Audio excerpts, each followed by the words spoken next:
Oh, thank you for having me, man. Oh, for sure. Being a longtime fan of the band, it's great to be able to talk to you, and of course, talk about the brand new album out right now. Of course, I've gotten the chance to be able to check this out for quite a bit of time, thanks to promo. But it's great to see the album out now, and I've seen a lot of great reception to the album as well. Like, how has it been for you? Man, it's been all positive pretty much, you know. Um, great, great response great first week sales numbers. So better, better than ever for us. The highest selling album we've had in its first week sales, and hit a lot of, you know, charts and stuff like that. So yeah, man. I mean, it's doing really well for us. So we couldn't be happier. You know, when a plan comes together, you're definitely happy, right? It's what else what else could you say, right? Oh, it's true, and it's so well deserving too because of all the praise that I've seen. I think all of it is absolutely warranted. I think some of the best songs that you guys have created are on this album. I love the production style on it. I just love everything about this as a complete collection of songs for this album, and I just think that you guys absolutely Oh, deserve all of the credits, all of the sales, everything that's going on with the album. oh, thank you, man. Yeah, this has been, a labor of love, for many years, and just trying to refine our craft and improve on our instruments and make it interesting and everything, catchy, memorable, brutal at the same time, and stay within the context of the band. And yeah, man. Again, we couldn't be happier, and we're just anxious to get on the road and play some of these songs and support it. And yeah, we're making a big banner right now with the album cover design. So that's gonna look sick, for the new tour, the upcoming coming tour. We're gonna have a cool lighting show and all that cool new banner, what have you, playing the new songs. Yeah, man, it'll be fucking sick. Yeah, I'm so excited about that as well too, because obviously with the new album cycle, like you mentioned, there's going to be a, uh, working on the album artwork to be able to show that for a stage banner, putting together the set list. I can't wait to see what songs are going to be from the new album and which ones from the previous albums are going to be a part of that. And of course, the lineup that you got going on as well too for the upcoming North American tour is just absolutely killer. Yeah, yeah, yeah. Thank you. Yeah, taking out some really cool bands. We've known Despised Icon Acacia for a while, and done tours with them in the past. And so that'll be cool. Solid package. Creeping Death is out there with us, and yeah, man, it's gonna kick ass. And yeah, fucking, it'll be cool. Cool to meet up with everyone and just do what we do, deliver the death metal and destroy the fucking opposite and whatever. Yeah. Oh yeah. Every time I've ever seen you guys live, I mean that's absolutely what you guys do, and you're always one of the highlights no matter what package you guys have been a part of. And I know that's going to be the case here, and knowing that you guys are again like bringing out such great bands a part of this and such a great album as well. And speaking of the album, like what was it like to start writing for the new album? You know, generally it was more I don't want to make it like downplay it, but it's more of the same, meaning like more of the traditional kind of brutal death metal that we've been, known for. Uh, we just generally speaking, well, it's always the same kind of process, kind of throw together a bunch of riffs that we'd like. Like if I know a riff is good, if it's jiving with me and I'm bobbing my head and and it's memorable the next day, that I know I'm on to something there, and just kind of like just file all these riffs and then kind of put them together and see what kind of blends and what kind of magic we can create. But the writing process is always kind of the same like that. It takes time. It's like little pieces of the puzzle just have to kind of be put together, and so it doesn't just come together overnight. That's why sometimes it takes a few years to get these records together and make sure that they're strong. I don't want to rush a project and then it pops out in a year, 2 years time, and then it's like pretty lackluster and easily forgotten about. You want albums that stand the test of time. It's not just about making deadlines and get things out in an orderly fashion, because these things are going to last forever, right? Like Master of Puppets, or these iconic albums that were Rain and Blood, 86, they carry on because they're great albums. That's the goal. That's the goal for all this, to make it long lasting and not just rush something. But certainly, like for the next album, I want it to be out within like 3 years or something, not just 5 years. But everyone knows the story. The pandemic kind of fucked things up, right, for everyone. So maybe we can get back on track with a better schedule, after this one. But again, it has to be strong before it's released, because I always kind of said this through the years: if it turns to shit, if I can't write, if it's going to be terrible, I don't want to put it out. It's like, it's awful. Like when your favorite band pops out a turd, and you're like, oh fuck, this kind of diminishes like their past catalog sometimes. Like Celtic Frost did it, like some of these bands tried some weird shit and it just doesn't pay off. And people remember that. They're like, oh, remember when that fucking band, when they tried to put the female vocals and the keyboards in it? It's a blemish that's hard to take away, right? So yeah, we just do what we do, what we're known for, and that's what side projects are for experimentation and different stuff. Cat, get up, cat. Come here, cat. Ah. All right. There's our cat over here. Oh, What cute. are you doing? But yeah. Anyway. So you're saying, for the record, the next album is not going to be your Cold Lake. Cold Lake, yeah. We're gonna, because like back in those times, people were trying to make it big. I guess they're influenced by the hair metal that was very successful. It's like people following trends. That's we have a song about this on the new album, When the Trend Ends. And it's about the fakeness of people in metal, kind of like the old Kill 'Em All kind of concept from Metallica, where it all began, right? Killing posers, killing the fake people, like they used to say, and all. There's a bit of that, and it's also the selfie generation. Look at me now. People all consumed of their online presence, and look at me. Look at all the special things I can do, and they have to feed their egos this way and be fake and all this. And so we're not here to follow trends. Trends come and go. You never know when it ends, but there'll be a new one. There'll be a new one that's going to follow, that everyone's going to, take part of and stuff. So, but we're just here, remaining true to ourselves and stuff, and not being followers, of any way. Yeah. Oh yeah, and I was actually going to bring up that song in particular and ask you about that. So I'm glad that you elaborated on that, because it feels like a great diehard message right from the band, because you've always done what you wanted to do. You wanted to maintain the core sound of what the band has always been about. Maybe spread your wings in the right spots, but what you're going to get with the album, but it's always going to just try to be a little bit more improved upon. Make sure the songwriting is a little bit tighter, faster, Yeah. slower, whatever the case is.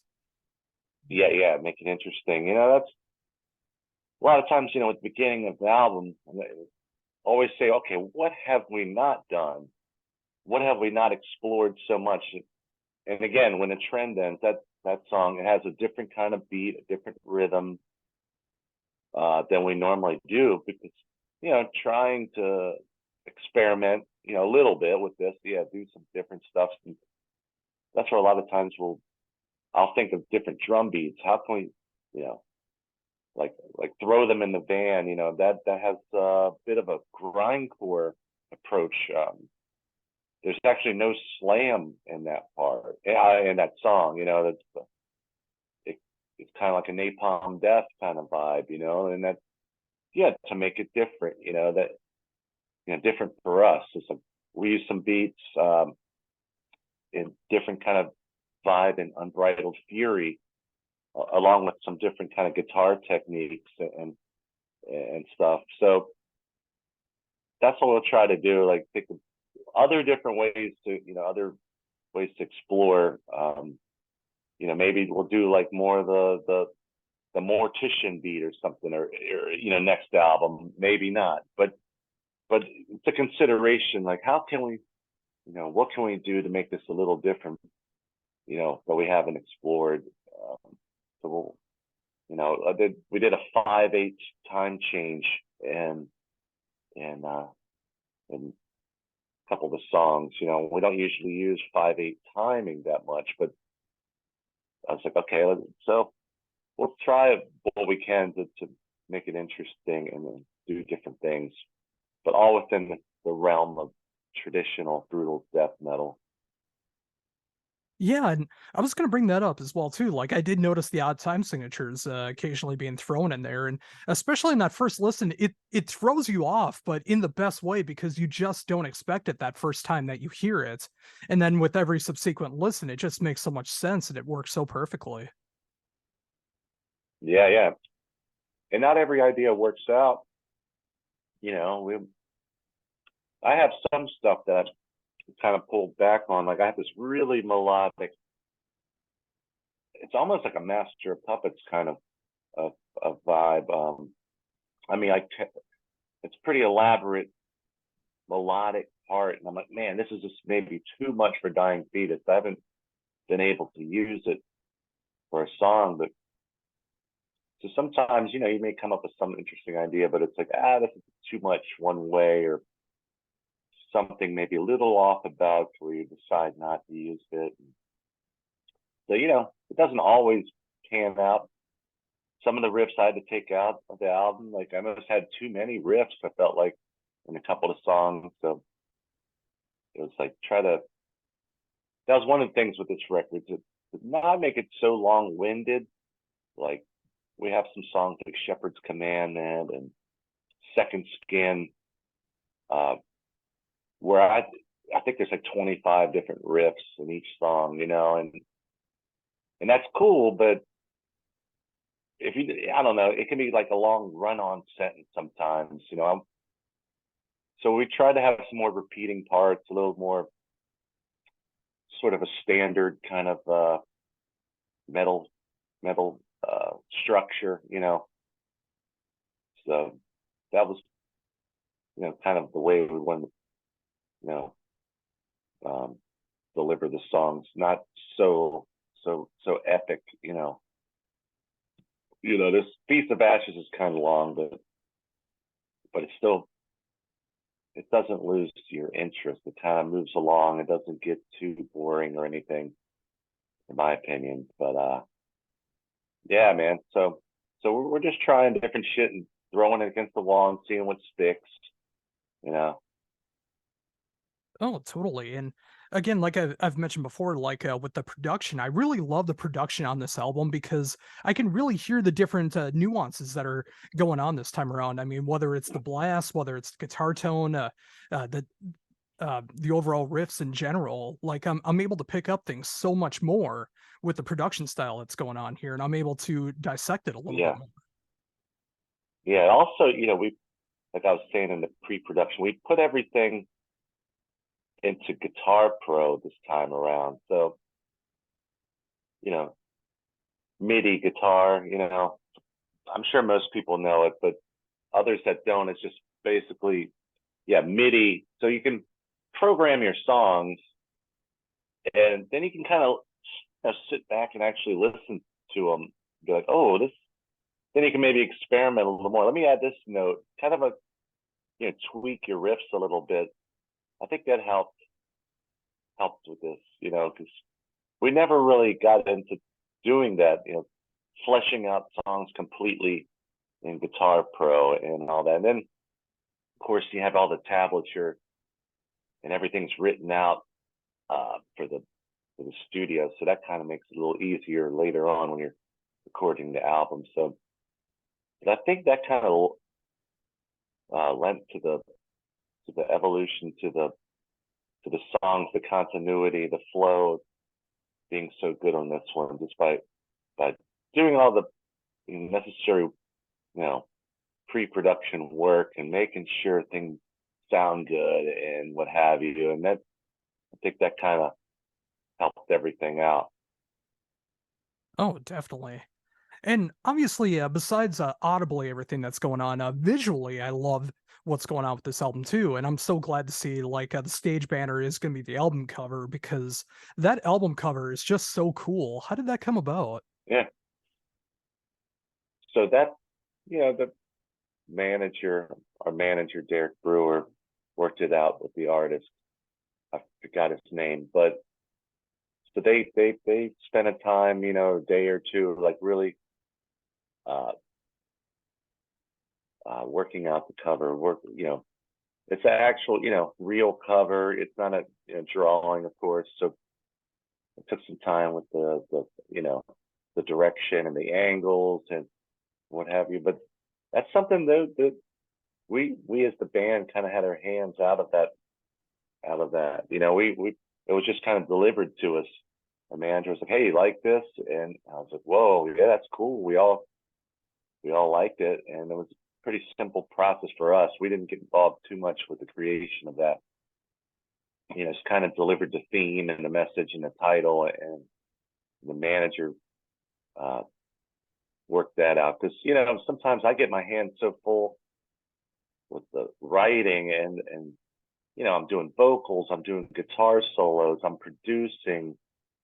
I'm listening to the album, for like, oh, the bass is too loud, or like some of the embellishments on Feast of Ashes, like that sound, that like that, I don't know, that noise that comes in, it's like an explosion, stuff like that. They're like my suggestions, some that's like later when the album was recorded. I was like, do this, like little refinements, embellishments. So I'm thinking of all that stuff, and then it's like you need some outside help sometimes, so that our manager kind of took over the cover kind of thing, direction sort of, or artwork, and so that's kind of how that came up. But he did a great job. We're probably gonna sell a shit ton of those shirts, I imagine. People love it, so usually they want to buy a shirt, and that only works out well for us, So Oh, yeah, it's really totally. important to have a strong cover. It's not always easy to do this.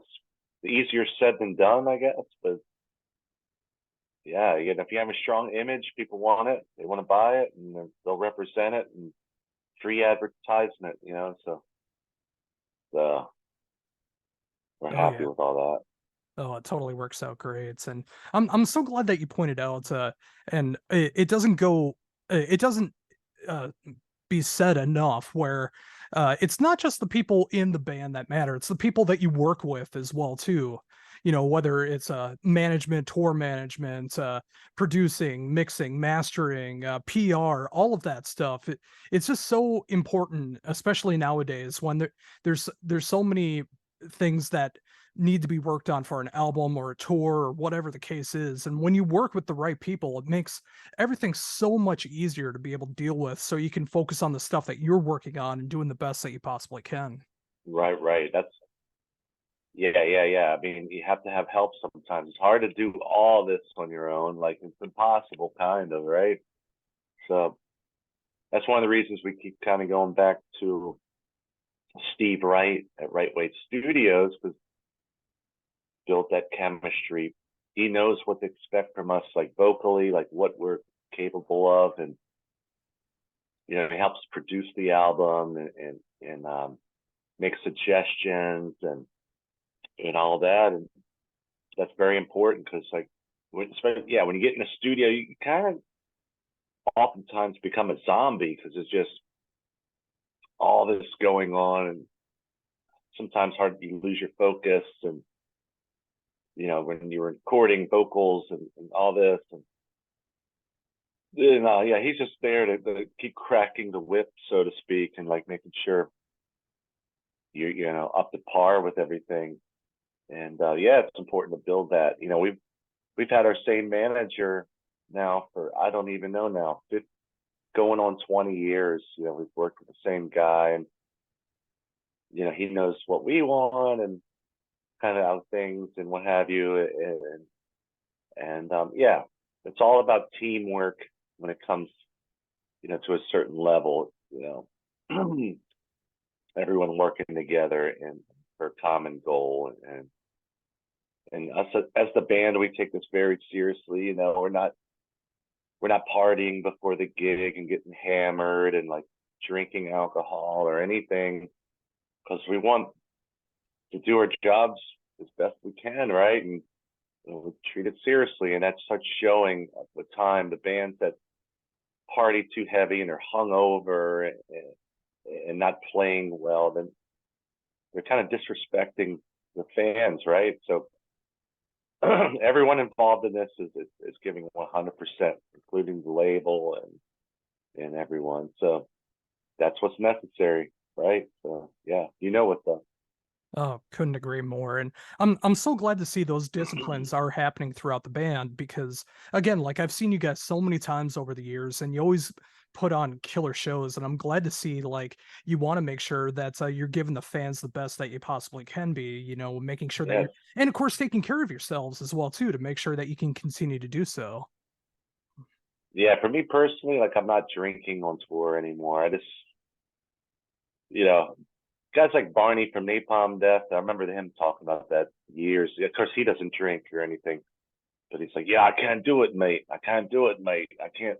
I was always, and I would do it, drink and party, and then I would suffer the next day and be like, "Oh man, now I got to." The whole day is just harder, right? So yeah, I'm well, getting in my 50s now, and not just trying to, and that's what I always said. I said, I'm going to taper off with my party and what have you when I get older, and that's what I've done. Yeah, we want longevity. I don't want to go out, you know, you know, I don't want to just burn out, or something like this. So yeah, man, we all take it very seriously, and we're trying to take good care of ourselves and what have you, and deliver the best performance possible when we're out on the road. Sometimes you get sick though, inevitably. Just like on this last European tour, I was sick. I mean, but you know, you have to keep doing it. We were in this like little shitty bus, and the air conditioning was all fucked up, and like it was a dirty air or something like it, and it ended up getting everyone kind of sick. So if you're already sick and then you're drinking alcohol on top of that, it just you're just gonna you're not gonna be able to perform properly and all. So yeah, you're always gonna get a little sick on the road. So you just gotta keep your guard up as much as you can, you know. So Oh, definitely. So, thinking about that a little bit deeper, of course, like making sure you can do the best show possible, taking care of yourself, everything that you can try to feasibly do. How is the set list going around this time around? Like, I imagine there's going to be at least a good chunk of songs off the new album, but how are you thinking about the set list? yeah, settle it. We're doing 4 new songs on this upcoming one. We're going to do Feast of Ashes, Compulsion to Cruelty, Throw Them in the Van, and Unbridled Fury. And also mix it up with some of the bigger songs we've done in the past, like Grotesque Impalement.